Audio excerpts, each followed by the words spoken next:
Where you at right now? I'm in Ohio, Columbus. Oh, okay. So you gonna move back there after retirement? Man, I'm trying to get down to Florida or somewhere, man. I'm trying to get down somewhere hot. You might as well come back to the bird. Man, Barry ain't got nothing for You me, can man. you can stay in the port. It's hot there all year You round. know what I mean? Port is love, though. I mess with the port. The port Yeah, love me. You you know what I'm should. saying? But the port definitely love you though. I've been going to the port for a while. I always came through with DB, man.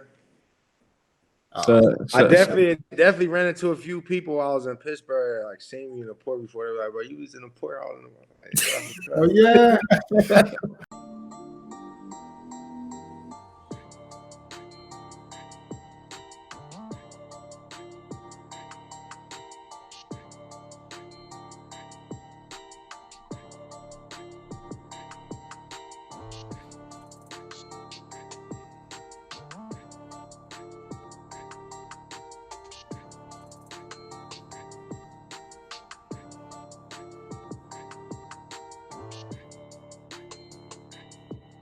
Status podcast. what's up, guys? You know what I mean? Today we have a special guest. You know what I mean? I call him a brother. I mean, he's fresh off the announcement of retiring. I mean, which y'all probably wondering why I got on this week black and gold. You know what I mean? Come But on, man. Don't disrespect, man. as of the hat, we got Kent State alum, Pittsburgh Steeler, Pro Bowl fullback. Roosevelt Nix. But yeah, we wanted to make sure we get you on, DB speak highly of you. Like I said, Reggie was speaking highly of both of you guys whenever he had his time at Kent State. We really wanted to get former student athletes on to talk about their experience, talk about things that they went through, leading up to college and then getting to college, things that, worked well for you, things that you wish you would have did differently, and really just have this conversation about the student athlete experience to try to make sure that we're spreading this message, and student athletes coming up now can really kind of mold who they are and what they do based off of these conversations. So that Dana said you'll be a good person to get on, so he had to make it happen. Man, I'm here. I'm glad to be here, man. Ask me whatever you want. I'll give it to you real. You know what I mean? The way I know how. No doubt, that's what it's about, man. So coming out of Ohio, big time football state. Um, Growing up, was football always kind of your main thing that you always leaned on? Yeah, I'll say for sure. I played football since I was 4, and Mm. at the time when I played, the youth around Columbus was real involved. All the neighborhoods and communities had teams. Um, it was elite football throughout the city at a very young age, which kind of exposed me to the game, traveling, playing other people, seeing other neighborhoods and stuff like that. And um, I just took a liking to it. I was just naturally more gifted. Um, and from a very young age, I understood that I was a lot better at football than those of my counterparts of my age. And I knew that, I didn't know how far it would take me, but I knew that I was seeing the game different than anybody else my age. And Yeah, sure. that just allowed me to just I always knew that about myself, personally. Hmm. Like whether it be something small like a angle on the to make a tackle or something like that. Just my speed compared to relatively the distance, and I was just very familiar with myself and the game, and I allowed it to take me places. Growing up in Columbus, were you a Buckeyes man? Nah, I really wasn't. My dad was a Michigan fan, Hmm. uh, and I never really. I mean, college. I didn't really watch college for real. I didn't really watch college sports. I was more of just a bandwagon NFL fan at that time. I didn't really think too much about college as far as like Ohio State. It just being so close. Yeah. Who's your team in the NFL? So whoever was winning. I remember like in Tampa Bay. I remember like it was either between like Tampa Bay or Carolina, really. Yeah. That was really. I mean, you know, I was rep the Panthers really. Right. Anything else, but I was a bandwagon NFL fan for real. Just growing up, whoever was winning, whoever had the best player, I liked. Warren Sapp, you know. You ain't like the Browns growing up. I didn't have no problem with the Browns at all. You know, The Browns are sorry, man, especially for so the kids. I was like I said, I was going to a winning team, so they wasn't up there. So, but they're gonna be all right though, for sure, coming up. Yeah. Hey, Rose, who would you say influenced you into, you know, partaking in football, especially at such a young age? Man, honestly, I can't even remember anybody influencing me other than myself. I'll just say that my grandparents' work ethic, you know, the things that I've seen them doing growing up, I would say the work ethic influenced me to work hard at something that you're good at. And like I said earlier, I knew I was good at football. So I knew that I could work hard at it and be better. And I just took that the work ethic from my grandparents, you know. So they influenced the work ethic that I put behind football for sure. That's dope. Were they always the ones that kind of supported you, you know, going to games and things like that? Yeah, for sure. Like games is all my family comes to the games. It's always been love, and they, you know, it was just good to have them around just to see that from a young age, just hard working and stuff like that. No doubt. How easy is it for you to kind of, you know, put all your eggs in that basket? Well, not all your eggs in one basket, but really being able to, you know, hone in on football whenever you know you got so much support behind you. I think it's essential. Unfortunately, a lot of kids don't feel like they have that support, you know. So I think that was a big reason as to why I was able to, you know, I'm sure there was some family members that thought I wasn't going to make it until I did, but I never really felt like my family didn't support me. You know what I'm saying? We was busy and I was just doing football, you know what I mean? So it was just like kind of the way of, you know, we all played sports. So it was our game, it was somebody else's game, it was something athletic. So, you know, it was just cool just having, you know, somebody to talk to about that. So, and everybody being involved in athletics and being an athlete and having that competitive spirit kind of bred everything. So Yeah, for sure. At what point, you know, was it whenever you were a young kid, when you got to high school, at what point did you feel like, all right, I can, you know, go to college for free based on my football ability? what point did I feel like I go to college for free? Yeah, when did it hit you like, man, I could really make some noise, you know, in the football world?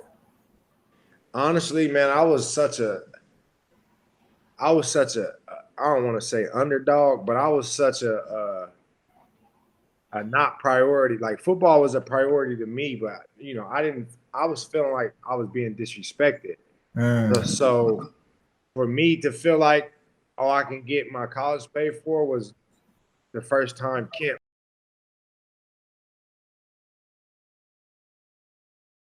pull me out of class and say, we're gonna go look at your film, and then pull me out of class again and say, we're gonna offer you. So for me, it was like, all right, now I can play for real. You know what I'm saying? Like now I got the opportunity. Like anything after this is extra. And more offers had ended up coming after that. But, you know, they offered me, I think, my junior year, as soon as you can. So the loyalty part of me was like, you know, y'all was the first ones, and I'm going to rock out. You know what I mean? How many offers did you end up getting in high school? Oh, man, I don't know, man. I've been the same size, so you know they labeled me an undersized guy, a MAC guy. So that was my titles. I probably was like whatever the rankings was, 2 or 3 stars out of 5. So I probably had 5 to 10 offers from Division I schools, a couple of Division II and III schools, but mostly MAC offers and stuff like that. Okay, and you balled out in high school. I mean, 34 TFLs is a number that you ain't hearing, Yeah. too often.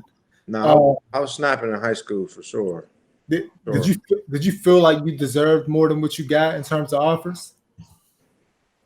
Of course, I feel like, you feel like you want more offers and stuff, but I don't think it's as dramatic as it is now for these guys in high school. Like now they playing for offers and they trying to do this for offers and they trying to do that.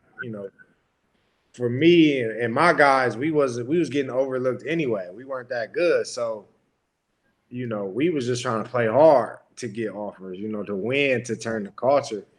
But I don't know. I don't really know how to answer that. You know what I mean? Yeah. How different is it now from, the kids that are really playing for themselves and trying to see, how many times they could post on social media about their new offer, compared to, whenever you were in high school coming up, you was just trying to, play hard to win football games. You feel like there's a generational change in that aspect? Man, I really don't know how to answer that neither because honestly, the times is changing. You know what I'm saying? Like that would be like an old school guy saying you young guys don't know what it takes. You know what I mean? Like these dudes now they getting paid to do exactly that. You know what I'm saying? And rightfully so. Like, you know what I mean? Like if I was a tech kid or something that was on top of the apps in my day and age where I can get my film out there and now mind you, professional guys, we putting workouts out there. You know what I'm saying? You got your your Antonio Browns and you got Odell and these guys doing these drills online, putting it out there. And what all these kids in high school got? They got the phones. They idolize these guys, so they're gonna go do the drills too.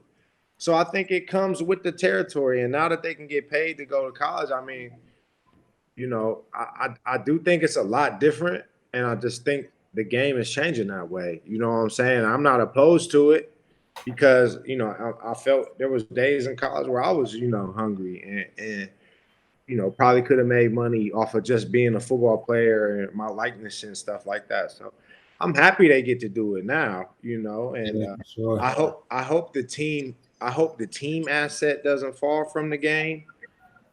And there's obviously going to be one or two guys on every team that, can play in the next level. But, I hope that it works out for the best. You know what I mean? Yeah, no doubt. So going through that recruiting process, man, why did you end up choosing Kent? I know you said that they were your first offer and you wanted to be loyal to that. What about, the school, the program kind of drew you to them? You seen who was there.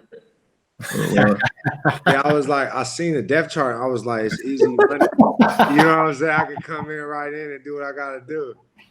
Hey, well, speaking of that, it's a little, Ty, it's your first time hearing this. Rose, it's in black and white. Name the only person to start in front of Roosevelt Nix in Kent State history. Yeah, I mean, you started the first year when I was there, you know what I mean? As soon as they let the dog loose, though, he had to eat. But it's love, always. They called it the dynamic duo. It was serious. Yeah. Serious. No, but why Kent? Oh, man, when Kent they came right on time in my eyes, like at that point in time, I was going into whatever year I was going into, and the bigger schools was coming to talk to me. They was kind of telling me, your grades this, your body this, you know what I mean? Like you ain't this tall, you don't got, what we looking for here at these big schools. And I had got to a point, I was like, man, you know what, forget all this stuff. Like the next school that come in here and talk to me to show me some love for real, that's just where I'm gonna try to go. And King, literally came and was like, pulled me out of class, like, I'm coach, whatever. And I'm gonna go check out your film. I just wanted to introduce myself. It was like some genuine love type stuff. I didn't know if I was gonna see him again, but then probably like an hour or two later, he pulled me back out of class again. He was like, we're gonna offer you a scholarship. And once I got that one, I knew that more was gonna come. but I knew that one was official. You know what I'm saying? Like, Yeah. so from there, it was just like it's time to take it up a notch again, because now I'm getting ready to play for the next level. You know what I mean? Mm-hmm. That's just how I took it, you know. But before all of that, I really had to get my grades right as well. You know what I'm saying? Like in high school, there was a time when schools was coming. I remember a coach, I'll never forget. Coach came up to me in high school and was like, "You Nix?" I'm like, "Yeah." He was like, "Man, you a hell of a football player, but your grades ain't good enough." You know what I'm saying? And that was my first interaction with a college coach. Now, granted, it was an Ivy League coach at the time, but I still went and checked on my grades and they wasn't right. You know what I'm saying? Yeah, So like, yeah. so I had to work on that. Ended up getting on honor roll the next semester and staying on honor roll and getting a high enough score on the ACT to get in the Kent, and that's all she wrote. How important is that, man? A lot of student athletes, you know, especially in high school, they're like, you know, I got time, you know, coming in the freshman year, you know, I got time to goof around a little bit and then figure it out later. You know, how important is it to be on top of it, you know, as soon as you walk in the door in high school? I mean, you just setting yourself up for the best possible situation. Like, you know, you can make it as hard as you want or easy as you want on yourself, honestly. And high school, you know, granted, it's tough, it's complicated. There's a lot of pressures and peer pressures and so, you know, community and social issues that's going on all at the same time. But if it's something that you really love, something that you feel like you can take care of yourself and your family with, then you got to take it serious. And being a student athlete, you got to be a student before the athlete. I mean, there really ain't too much more to say about it. Like, whatever the requirements is to be an athlete, you got to be a student first. Yeah, for sure. I'm not saying that you got to get straight A's, but I'm saying there's requirements, so that needs to be met. You know what I mean? And wherever you at in your life or whatever team you on, whatever those requirements is, you're supposed to be there, and that's what they require. So for me, it was like, all right, I need to get my grades together so I can go to school, like so I could play football. You know what I mean? Like, I ended up falling a little bit. I ended up having more love and more attention to school, you know, through football. But originally, I wanted to play football, so I knew that I had to go to school to do so.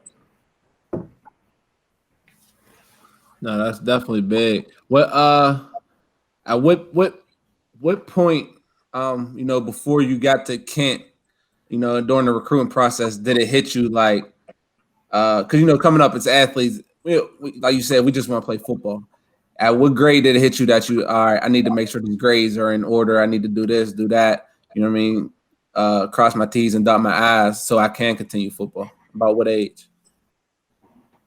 Probably like sophomore. I caught it probably just in time, honestly. Like sophomore year, probably the first or second semester of sophomore year, I caught it just in time. So I could at least average out my GPA for, you know, the rest of the two and a half years and score high enough on the ACT. So, like, you know, like Ty said, like I probably felt like I could waste a little bit of time, and you know, for me it worked. And it, you know, I'm not saying that's the best way to do it. You should do it as soon as you get there. I wish I would have, but probably my sophomore year, coaches started being around, started asking questions, and I wasn't prepared. You know what I mean? Yeah. So right around whenever coaches could talk to you is probably right around when I caught that whole issue and fixed that problem. Did somebody help play a part in that? Somebody, you know, your life, your circle? Man, I can't remember what that position is called. Counselor, my counselor, at high school, you know, RIP. She definitely was down. She definitely got me through. You know what I mean? Helped me, let me study in her room, help me get my stuff together, and it went through. It went good. That's dope, man. I feel like there's always that one person in the school district, man, that's, you know, down for the athletes and making sure that they're taken care of, man. Because, you know, a lot of the teachers and principals and things like that in school districts don't really understand, the clearinghouse and everything that needs to be done to go play college ball. Right. Yeah, I mean, I didn't. I like I said, I never even went into the counselor's office before up until that conversation I had with the coach, and then I went straight into the counselor's office after that. Like, you know what I mean? Like, your best friend. So my first conversation with her is like, "Yo, I got to go to school." Yeah. And from there, it's just like I knew that coach, I can't remember his name or what school he's from, but I remember that coach saying, and I thinking in my head, like, damn, like I really do gotta go turn up right now. Like, yep. Right. No doubt. Whenever you got to Kent, what was that transition like from high school to college, talking about academics and football? Was you prepared?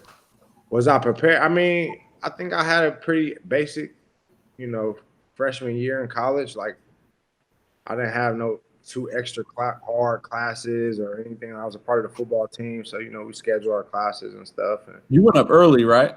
I was up early, but I didn't take classes. I was just working out. So, and that kind of helped too. I was up on campus. How you pull that off?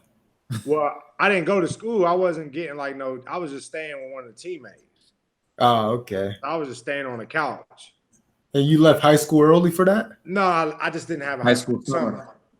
Oh, okay. So that last summer before everybody go to college, okay. I went up to school and worked out with the big homies.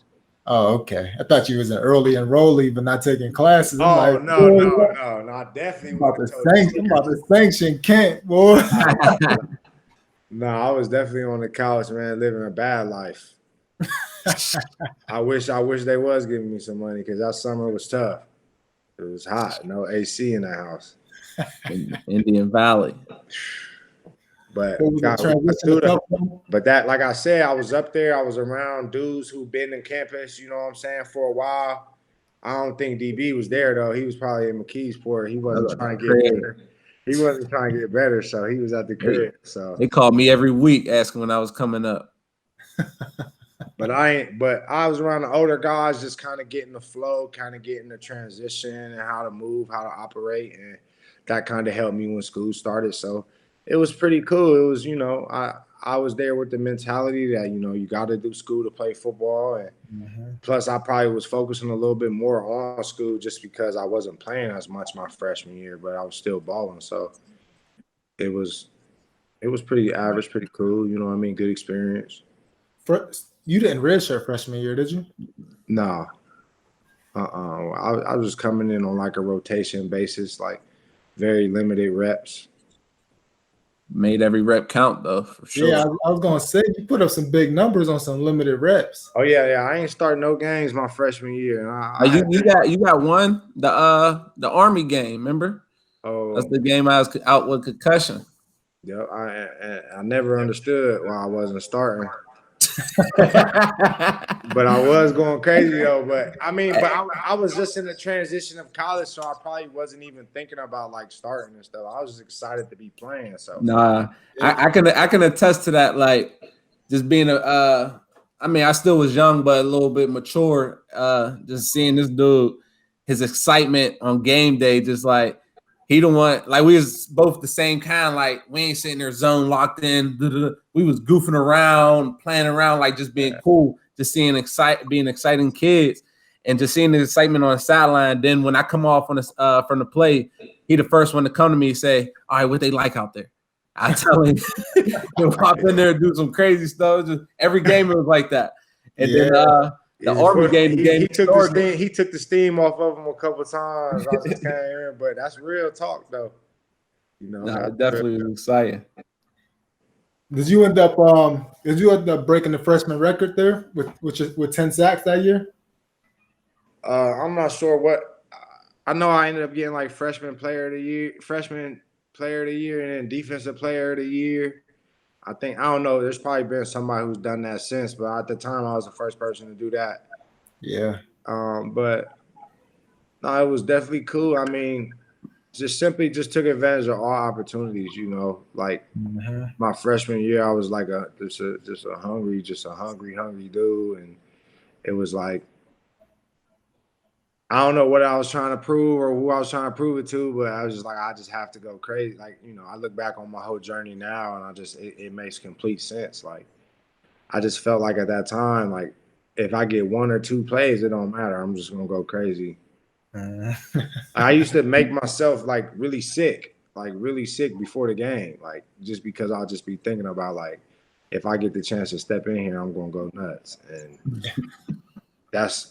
you asked DB, I used to throw up before every game before I started knowing about like mental health and anxiety and stuff like that. You know what I'm saying? Yeah. So couldn't eat for the whole day. I just was I wanted it so bad, Man, so did you put that same type of pressure on you going into sophomore season? Because you came out and you had a, tremendous freshman year, even without, starting any games. Did you have any pressure on you to continue that success sophomore year? Oh man, it was tons of pressure, and not only was it pressure, from people, but also I was dealing with tons of injuries too. Like my sophomore year is when I started really getting hurt. Like after that, I was playing hurt with something every year. I dislocated my big toe, like I think maybe 2 or 3 days before we played Alabama. Like toe was just, huge. Like it was just crazy, but I think pressure is something that comes with the territory. You know what I mean? It's not nothing that I wasn't expecting or wasn't prepared for. It's just like, it's just got to do it. You know what I mean? At that point, the game changed for me. Now I'm going to be starting. Now they're going to be double teaming me. You know what I'm saying? Now it's a new game. I had to figure that out. I said, how I'm going to be great at this new game that they putting on me. You know what I'm saying? And then that's when me and Dana started going crazy, because we had to play a new game. First year we was playing one game, and now the second year we playing a new game. You know what I mean? And I think that ability there to be able to always change with the flow of the game, or change with the situation, or adapt to most situations. I think in my life, I think that's something that's been beneficial, is that I'm able to adapt and change and, make the best move for me. Yeah, for sure. With all of that happening, on the football field, how were you able to kind of maintain your schoolwork? I graduated with a criminal justice degree. I just always took it as like, I got to do this school stuff. You know what I mean? Like it was days I didn't want to do it. It was probably days that I didn't go, but I was like, I got to do this school stuff. Like the only way I can play football, that's something that my dad been telling me since I was a kid. The only way you can play football is if you go to school. Like, you know what I mean? Simple. So that's just something that's been beaten to me since I was young, from my parents knowing that football was going to be obviously the thing to excel me, or give me an upper hand to excel in life. And for me, it was just, even in middle school and high school, like playing little league, playing high school, it was, you got to have grades to play football. And then when I met the coach, my grades wasn't right, and that was my learning lesson when I met the coach in high school. Like, okay, clearly grades are important in this whole operation of football. And once I figured out that, I was able to change and adapt and make sure I was getting the right study times in. I did all the extra tutoring and meeting rooms with the teachers and stuff like that, and tutors. And, I got it done. It wasn't easy for me. It's not easy for a lot of people. And school is very challenging, but I got it done. And, I used all the resources available. How important is that, man? A lot of people, they don't want to go to tutoring sessions. They don't want to spend their time in study hall, and they really let the resources go to waste. I mean, I'm just thankful for Kent, because they made us, you know what I mean? Like, they made us do that type of stuff, and, tutoring and stuff. And I figured, like, we got to do it anyway. You know what I mean? Like, we might as well get some help. Like, yeah, for sure. So for me, it was just like, like I said, like, it was just like, we got to do this school, we got to do this work. We just knock it out, and whatever's after that is after that. What's one of the biggest academic challenges you faced when you was at Kent? Academic challenges. Rather it's adapting to the time demanding of studying, writing papers, or a specific assignment, or just staying up on things, whatever the case may be. I had a real big problem procrastinating. It's something I've gotten a lot better with as I've grown and become older and more mature. Is I used to just really just let it really wait to the last second, like the last possible second. And there's really no reason, you can knock it down, whatever the assignment is, a couple weeks, knock it down a little bit week by week. But I was a guy who just, if it's due, if we got 4 months to do it, I'm going to do it the last 2 days. And I probably would do that all different if I went back and redid it again. So procrastination and just wasting time, really. Now, junior year, you're an upperclassman now. Did you feel the need to start to take on more of a leadership role?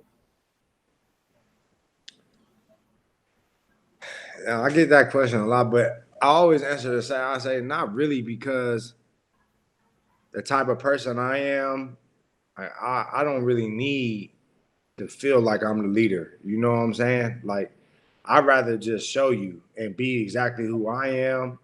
And wherever you're looking for that leadership at, maybe I'll show you within my lifestyle.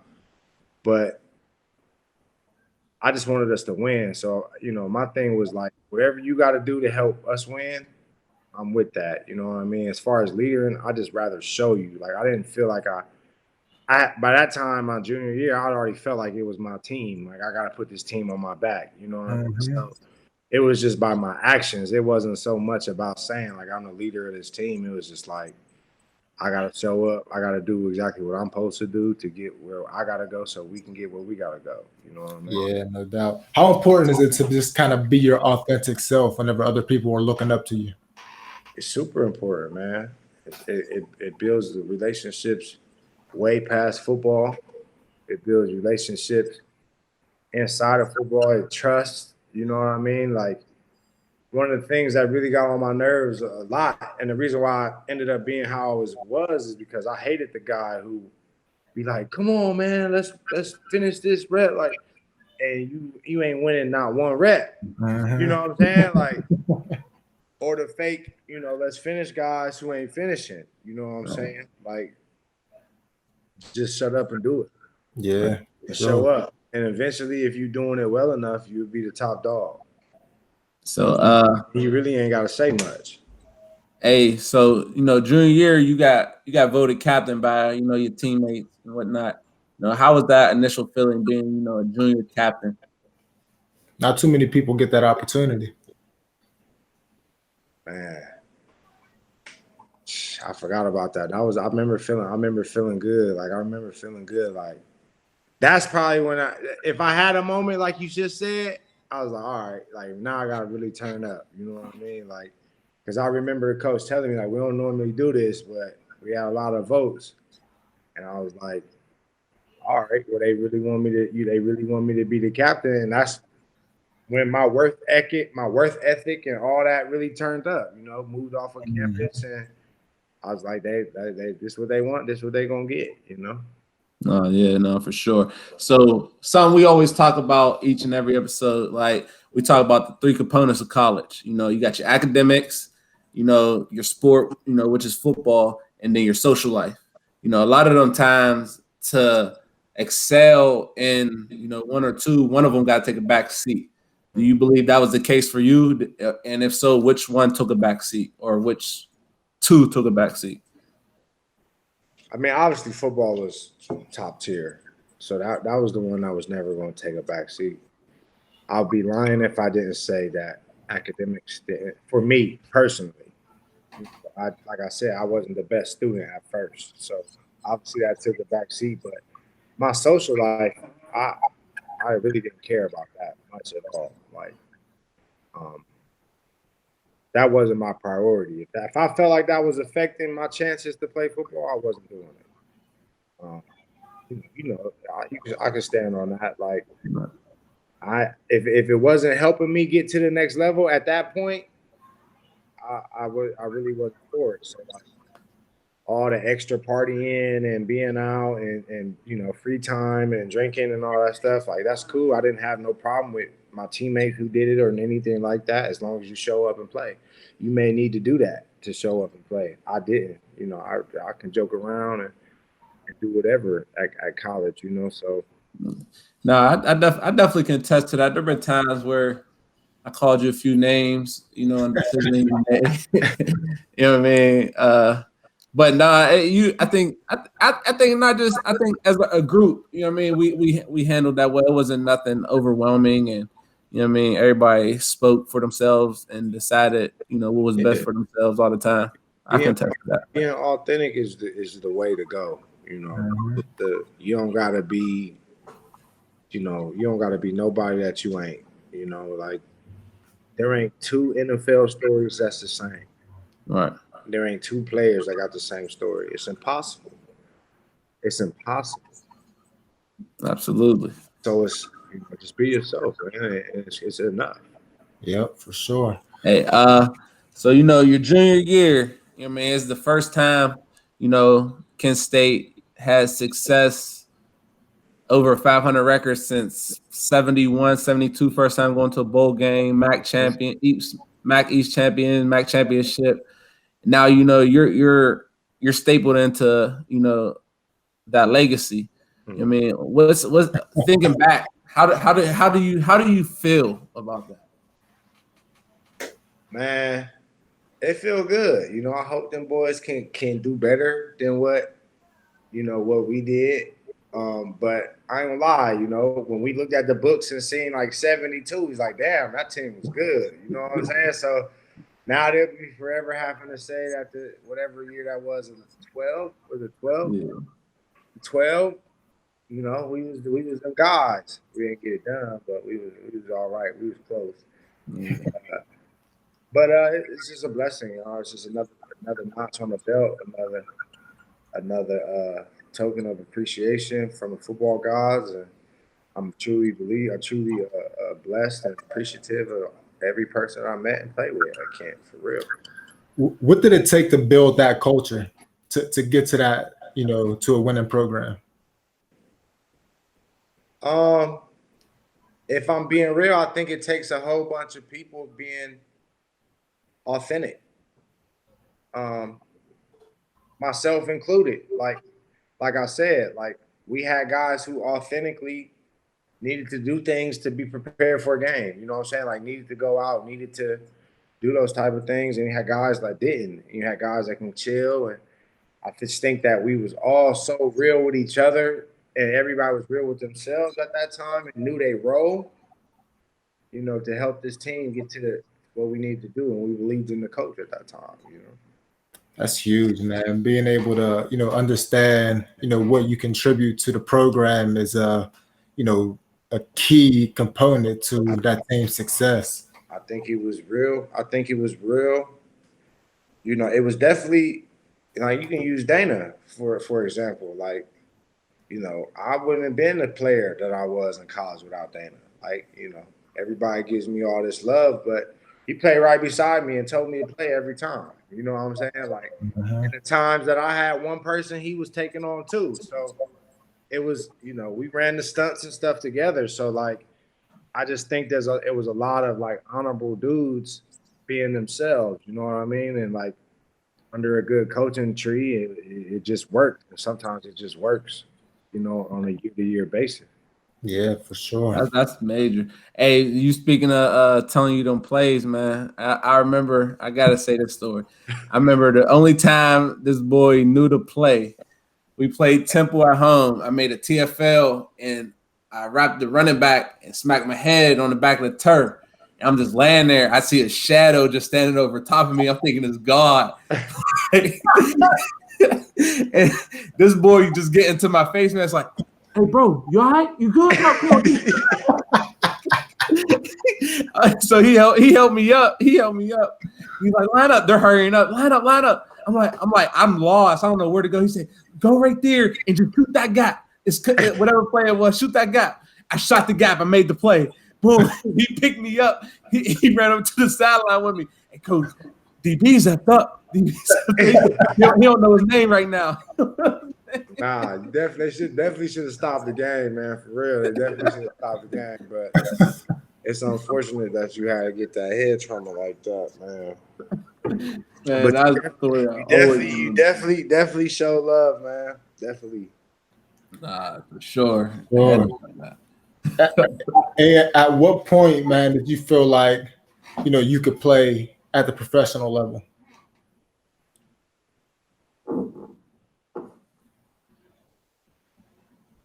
I mean, the way I played the game,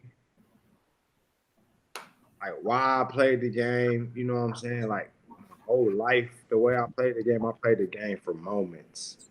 You know what I'm saying? Like, what I mean by that is like, I always knew I could have an impact in the game. I never was like, oh, I know I can play. You know what I'm saying? But I was like, I know if I get the chance to play. I was very realistic with myself. Mm-hmm. If I get the chance to play, I will have an impact on whatever team I'm given this chance to. You know what I'm saying? And like, for me, my junior year started getting tricky because now I don't have a position. Now I'm back to square one. I'm an undersized D lineman at a MAC school, so we ain't playing the big dogs. And there's still a lot of doubt. You know what I'm saying? There's still a lot of pressure and a lot of doubt and a lot of you can't do this when I'm clearly doing it at a high level. You get what I'm saying? So for me, it wasn't like, oh, I can play. I know I can play in the league. Me, it's like these people got me messed up. Yeah, I'm dominating on a clear sense, like a clear level playing field. I'm dominating, clearly separating myself, and you're still telling me that I can't play in the league. So there's still some fire, you know what I mean? And at the time, I went to my head coach at that time and said, Coach, I'm not gonna play D-line in the league. I need to play a new position. I don't need to play that position, every play, but I need to put something. I need to be working on this for me. You know what I'm saying? And the coach had told me no. He said, no, we need you at D-line. I was like, damn, like, that's crazy. You know what I'm saying? Like, I'm trying to get to the next level. My own head coach won't even let me. And from there, I just kind of kept that flame. And that's when I really was like, I'm going to just play and just see what happens. And when I did my pro day and stuff, like I didn't even have no position. I was doing tight end drills, D-line drills, fullback drills, like special team stuff, everything. I just was an athlete. Mm-hmm. Did you lost some? You trimmed down for your pro day, huh? Man, I had lost 30 pounds from I was 270. I was 270 for the senior year, and then I got down to like 240 for the. Now, who was behind that idea? Who pushed that idea to try that sales pitch? Me. Yeah. Me. When I had the conversation with the coach. And he told me, I said, all right, well, I'm just going to lose all this weight and get ready for something.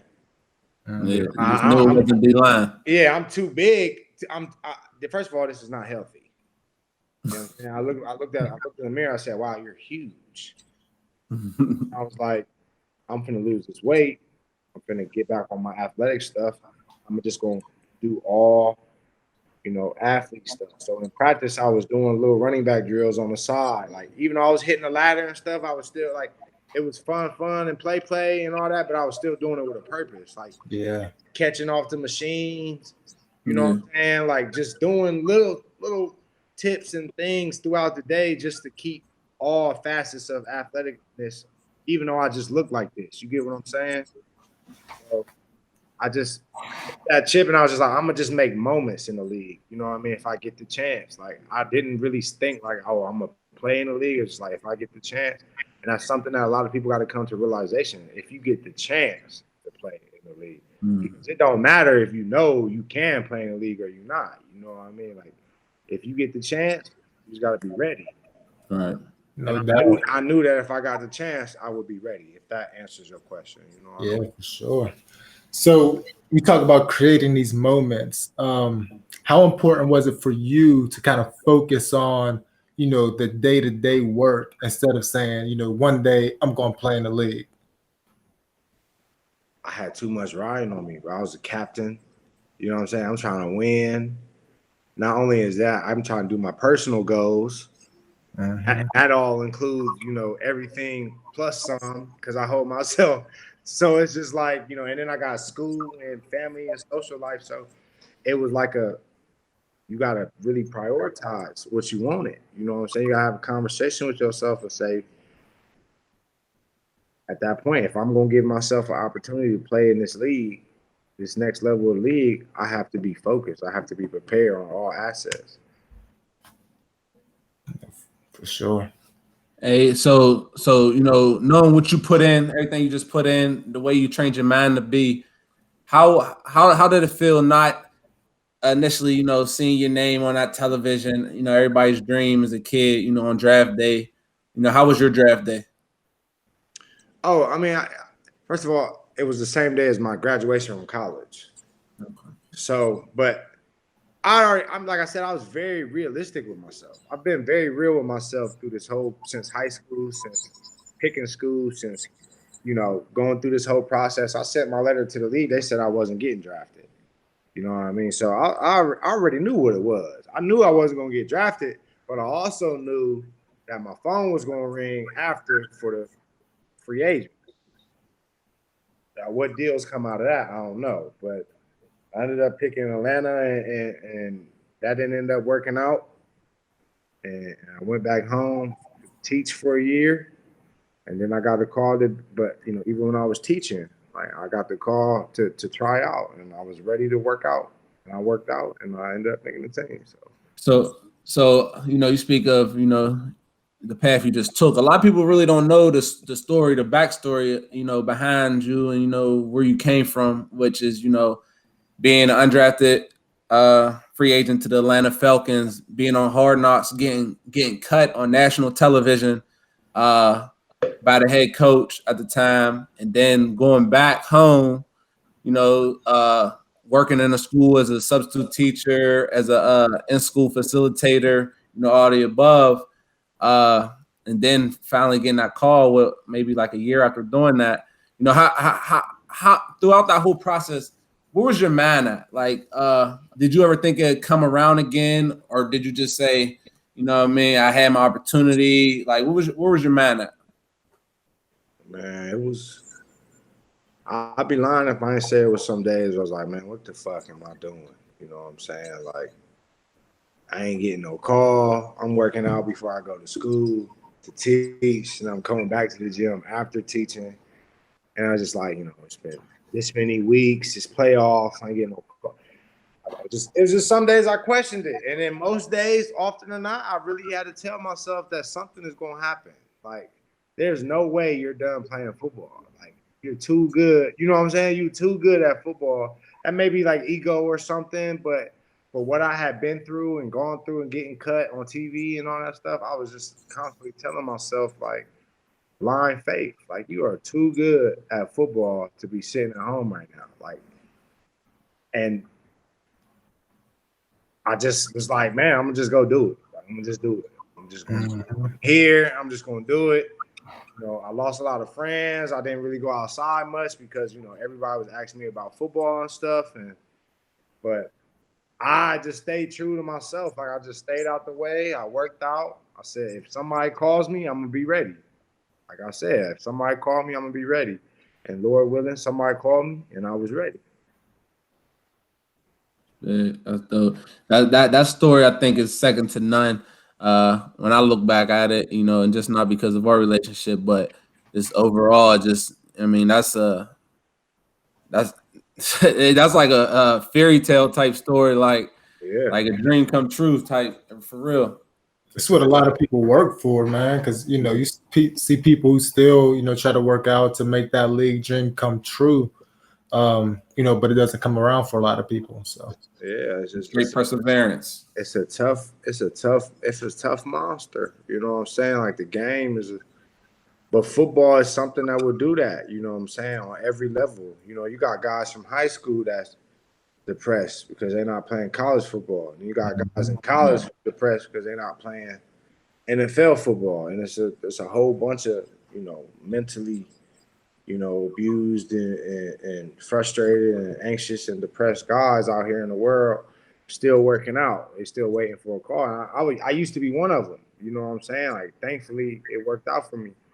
But like you said, so many guys is kind of just stuck in that mindset of just like, the game. You know what I mean? Like, you gotta be able to get rid of it, not get rid of it, but you gotta be able to just respect it. Yeah, for sure, man. That's tough for a lot of people. And you can't tell guys they wrong. You know what I'm saying? Because it's got so many people got me through so much of my life. You know what I'm saying? Being able to go play football and my life was very, very, very well. And but some people have way tougher lives. You know what I mean? And football is what they cling on to. There's an emotional attachment to it. You know what I mean? Absolutely. It's Right. like a let out for them. So finishing your time in Pittsburgh, you know what I mean? Let's talk about that a little bit. Your first year, you got your feet wet a little bit. For sure. Kind of made a mark. I think the signature play was you blocking that punt in the preseason. Had to. You know what I mean? What was the time like in Pittsburgh? You know, now that you're a professional, after going through what you've been through, after the trials and tribulations, now you're becoming who you've become. Man, the Berg was a beautiful place. For me to never ever visit Pittsburgh, and that be the first place that I really have a employment and be able to really put a base of operations, I have to say that Pittsburgh really showed me a lot of love. I think Pittsburgh represented me the way I represented the Berg, like a hard-working city with hard-working people that put their head down and just work. You know what I mean, don't want to be ain't gonna help benefit them or progress to the next level, and that steel mill mentality. Just pick up your lunch pail and go to work, and that's what it was for me because I had been through it. So for me, it was like, this is work, and it showed me love, and I was able to create mad moments and develop a fan base that I'm forever grateful for, and hopefully the name 45 and Nix ring bells for a long, long time. You know what I'm saying? Like, some people would be like, we had a fullback back then. I was tough. Like, Yeah. Right. So, I don't know how long that it'll ring bells, but hopefully I put down a stamp that it does for a while. I know, definitely. Yeah. That you made a Pro Bowl, in one of your seasons in the league. How was that? Making a Pro Bowl as a fullback, and again, your story, just everything. Did you feel when you first got that Pro Bowl, nod? Did you feel like, all right, I made it, like I'm here, or was it before? Once again, bro, like it's part of my story. Like, I'm forever indebted to the blessing of the Pro Bowl. But when I got the nod, I was at the house because we had laws. You know what I'm saying? Like, in my head, I wanted to win it outright, but I was alternate, which is a blessing, of course. You know what I'm saying? Like, but in my head, I was like, damn, I want to win it, straight up, just as anybody would want to win. You know what I mean? But just to be around in the Pro Bowl, have my family around, and have all these other amazing talents and amazing guys around was just like the hotel, like everything was just like so beautiful, bro. It was just like one of the greatest things I ever been a part of in my life. Like, I can't really describe it, bro. Like, it was just like it's probably how the kids felt when they went to Willy Wonka's chocolate factory or something. You know what I mean? Like, they just open up the doors and it's like you made it. You're an all-star. You know what I mean? With the best of the best. And at the time, I wish I wasn't so mad. Not so mad, but at the time, I wish I just wasn't. I was truly there because, like, part of me was like, man, like, you gonna come back next year and win it your whole self. You know what I mean? And really get to plan it out and enjoy it. But I took it. I took every second of it in, and I loved it. Best thing. That's a to That's dope, man. That's what a lot of guys that are playing football strive to do, man. That's their goal. I want to be a professional. I want to play in the Pro Bowl. And you got to live out that dream. Yeah, it was beautiful, man. I'll never trade it in for nothing. I'll take my career over anybody's. Which is fire. To kind of wrap it up, man, Les DB, you got any other questions? Nah, nope. Just to kind of wrap it up, man, there's a lot of student athletes who look up to you, other professionals, people who, played Division I ball and went on to play professionally. What's some advice that you would give to a young student athlete right now looking to earn the Division I scholarship and then, go on and play professional ball someday?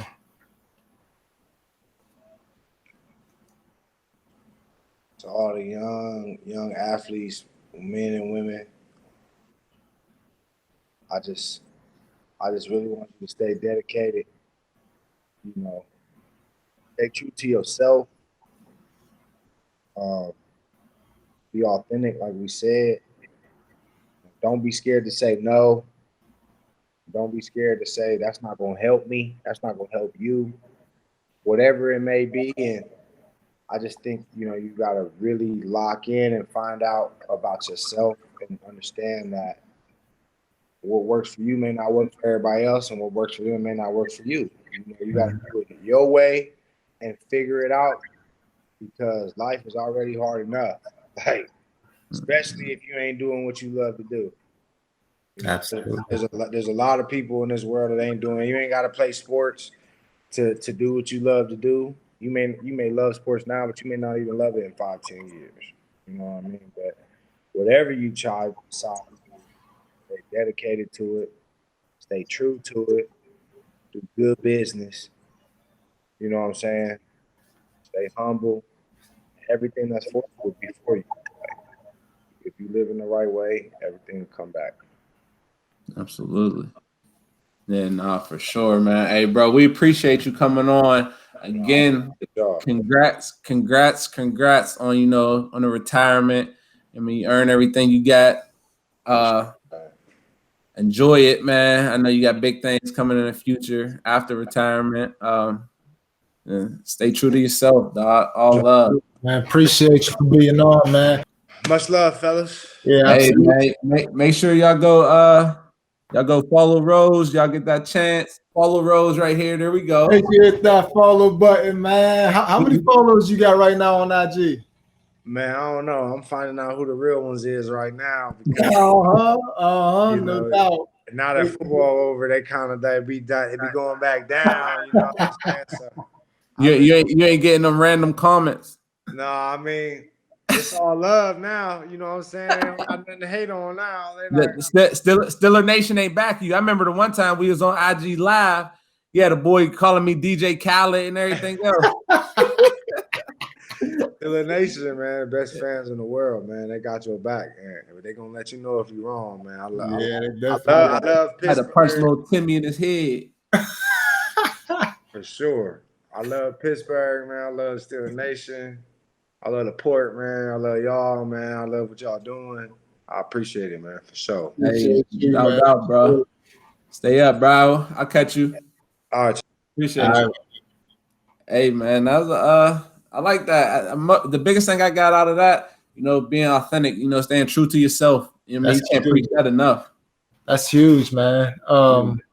Being able to really be your authentic self and really kind of live your life. Right.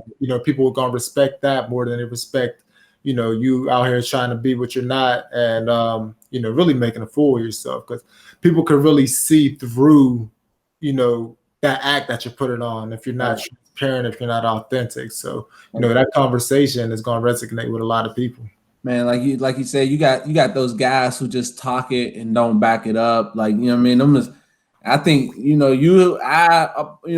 I had that fear of being that guy. Like, what I mean? So I tend not to be too loud unless I know I'm getting after it. Man, I'm gonna push you to it too. But nah, definitely stay true to yourself. That you can't preach that more. That's self-explanatory. Like it. And think about how many people in your past. Okay, Ty, let's talk about this. So everybody's your friend, right? Right. When you was at BC or UConn, you're doing your thing. You know what I mean? They see you on the TV. You know what I mean? They're assuming that, oh man, Ty going to the league. Ty doing this. And, you know, I know for me, when I had my last 2 years was 2 big breakout years. And people don't know, DB going to league, DB doing this, DB doing that. And everybody hitting my phone, text messages, Facebook, whatever, screen, recording me playing on TV, sending it to me, whatever the case may be. Pro day came, everybody hit me up, good luck, da-da-da-da-da-da. You know, draft came, I ain't get no call. After that, I ain't get no call. It slowly started dwindling down. Like, you know what I mean? Like, it makes you realize, like, I only have me. Like, you know what I mean? You got to play for me. No doubt, you really do. It's funny you say that because I always remember a post that I'm not even sure if you remember posting it, but you put a post either on Facebook or Instagram, and it said, you know, everybody hit me up saying, you know, everybody hit me up saying, don't forget about me whenever you make it. And then it said, yeah, but don't forget about me if I don't.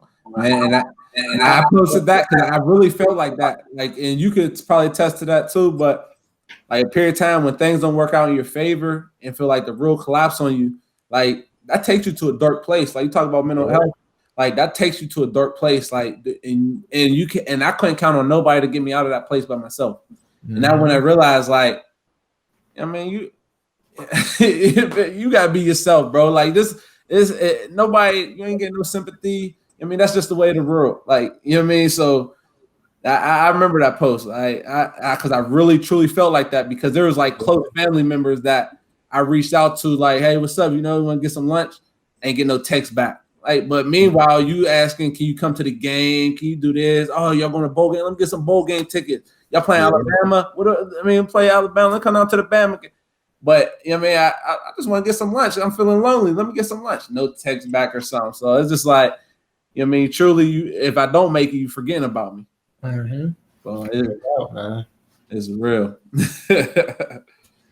But yeah, appreciate you guys, you know, tuning in to another good episode. Rose had a lot of good things to say, man. But make sure you go ahead and hit that follow button for status 412 _ right there. Keep supporting, man. You know, keep tuning in and keep listening on these conversations because, you know, like I said, these conversations are something that you're really not going to hear anywhere else. So. It's authentic. We appreciate y'all, though, man. Till the next time. Deuces. Peace.